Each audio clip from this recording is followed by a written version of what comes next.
브랜드 레디. 11단원 일상생활과 법 단원 중에 첫 번째 중단원 법의 의미와 목적 단원입니다.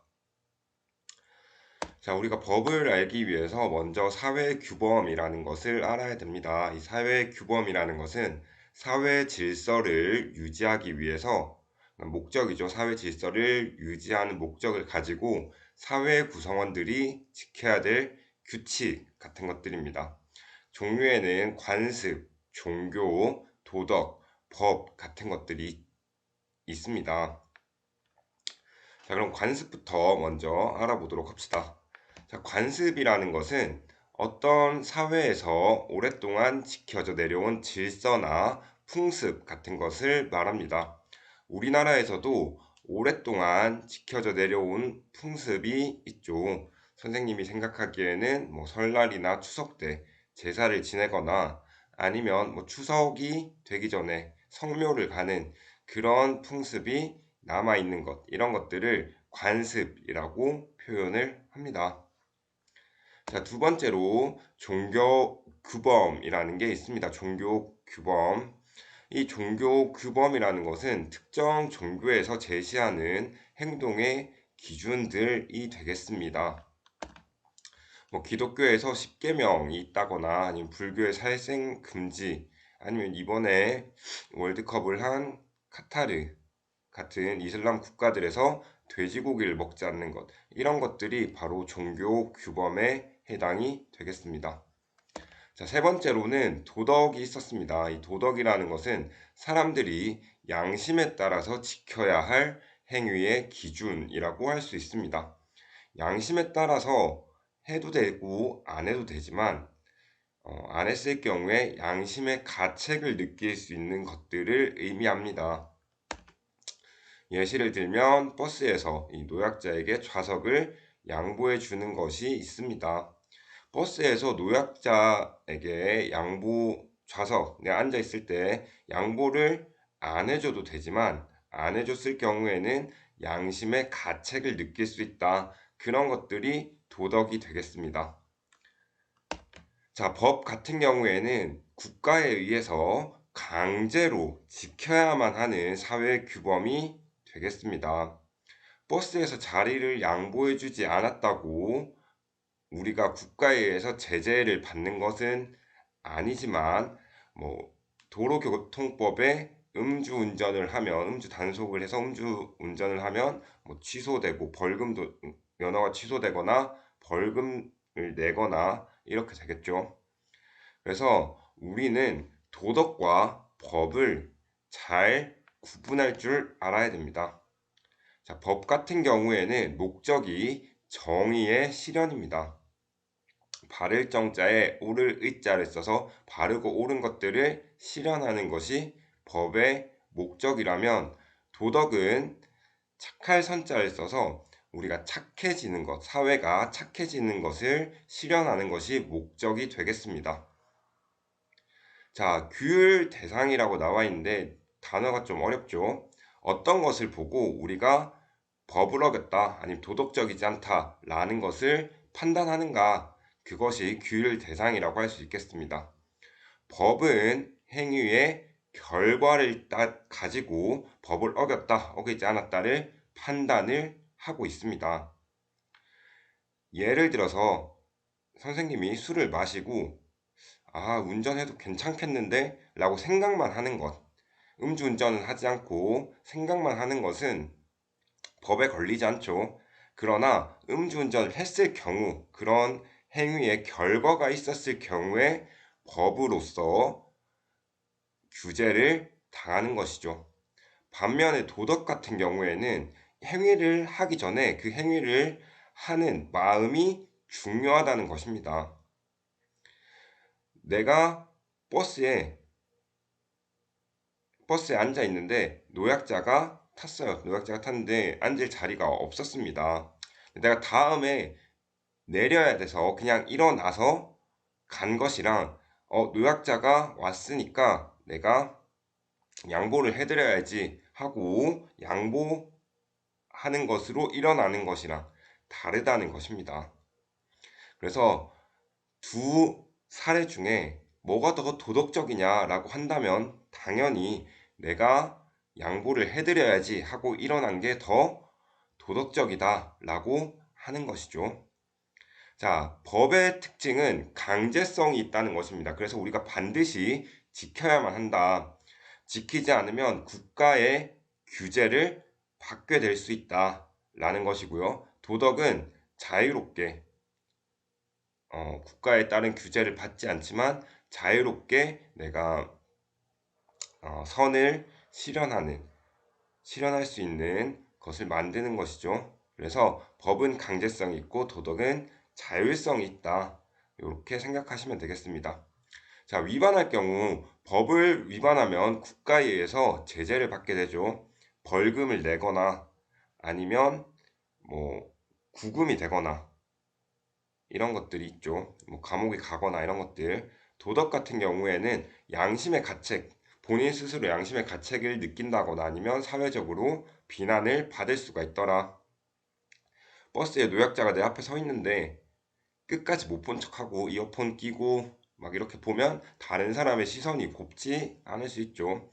내가 버스에 그렇게 있다가 내렸는데 내렸을 때 양보해 드릴 걸 그랬나? 라고 생각하는 그런 것들이 도덕을 지키지 않았을 경우에 있는 내용입니다.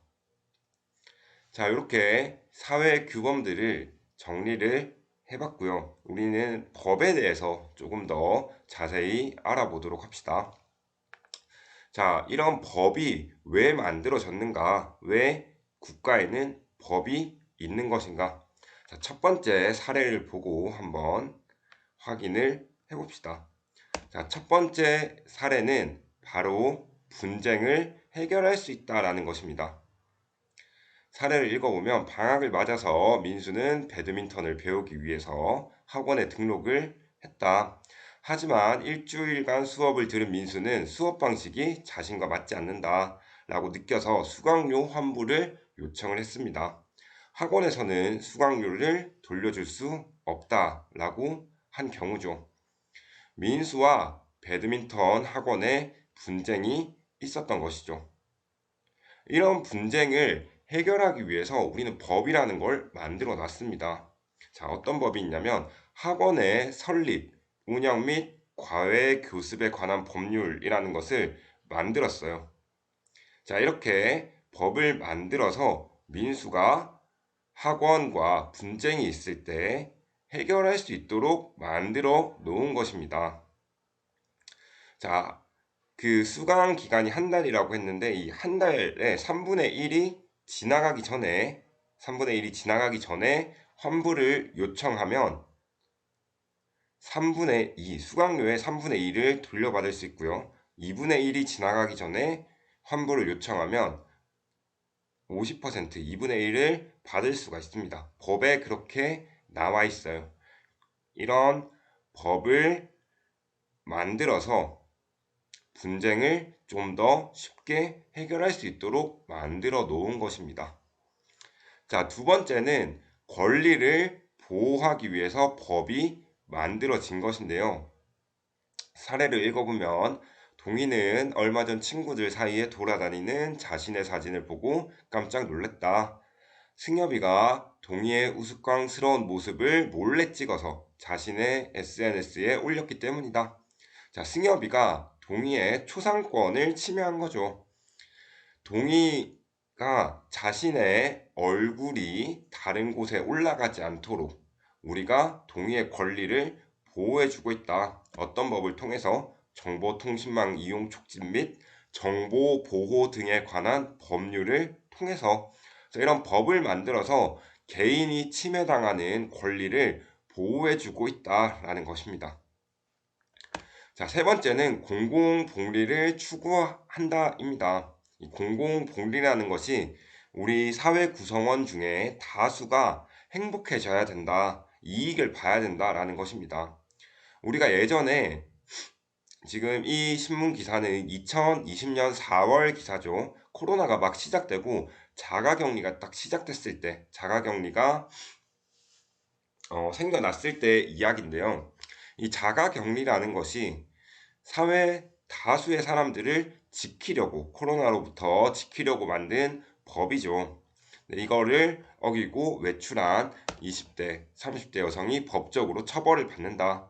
어떤 법이 만들어졌냐면 감염병의 예방, 관리에 관한 법률을 위반했다. 이런 법이 우리 다수의 안전을 지켜주는 것이더라 라고 생각하시면 되겠습니다. 특정 개인이나 특정 집단이 아니라 구성원 다수의 행복과 이익을 높이고자 한다. 자, 여기서 특정 개인이나 특정 집단은 기사에서 보면 20대, 30대 여성은 특정 개인이겠죠. 그 사람들은 자가격리 갇혀 있는 게 싫어서 외출을 한 거고요. 이렇게 외출을 하면 다른 사람들이 위험해질 수 있다. 그래서 그것을 법으로 막겠다. 이런 것들이 공공복리를 추구한다라고 생각하면 되겠습니다. 자, 네 번째는 정의를 실현한다라고 되어 있죠. 이 정의라는 것이 아까도 설명했지만 바를 정자에 오를 의자를 씁니다. 그래서 바르고 옳은 것들을 우리가 실현하는데 그 실현하기 위해서 만들어진 도구가 바로 법이라고 할 수 있겠습니다. 그래서 법이 실현하고자 하는 법이 만들어진 궁극적인 목적이 바로 이 정의의 실현입니다. 정의는 두 가지 정도가 있는데 범죄를 저지른 사람에게 처벌을 하는 것, 범죄를 저질렀으니까 당연히 벌을 받아야 된다. 이런 것이 바른 것이다. 그리고 각자에게 정당한 몫을 배분하는 것이 정의라고 합니다. 그래서 앞에 범죄를 저지른 사람에게 처벌을 하는 것, 이것을 응보적 정의라고 부르고요. 각자에게 정당한 몫을 배분하는 것, 이것을 분배적 정의라고 하고 있습니다. 우리가 학교에서 봤던 다큐멘터리가 있죠. 롤스가 나와서 말한 정의론이 바로 이 각자에게 정당한 몫을 배분하는 것에 대한 이야기를 하고 있는 것입니다. 결국 법의 역할은 분쟁을 해결하고 사회 질서를 유지하고 개인의 권리를 보호하는 것이더라. 법의 궁극적인 목적은 정의를 실현하는 것이다. 정의는 범죄자에게 처벌을 하는 것, 그리고 개인의 능력에 따라서 모든 사람이 정당한 대우를 받는 것. 그래서 위에 처벌하는 것은 응보적 정의, 그리고 밑에 정당한 대우를 받는다는 것은 분배적 정의입니다. 이렇게 정의를 실현하는데 그 정의가 실현되면 분쟁을 해결하고 권리를 보호해 주더라. 그래서 법의 역할, 법의 목적을 조금 기억을 해두면 되겠습니다. 오늘 수업은 여기까지 하겠습니다. 안녕.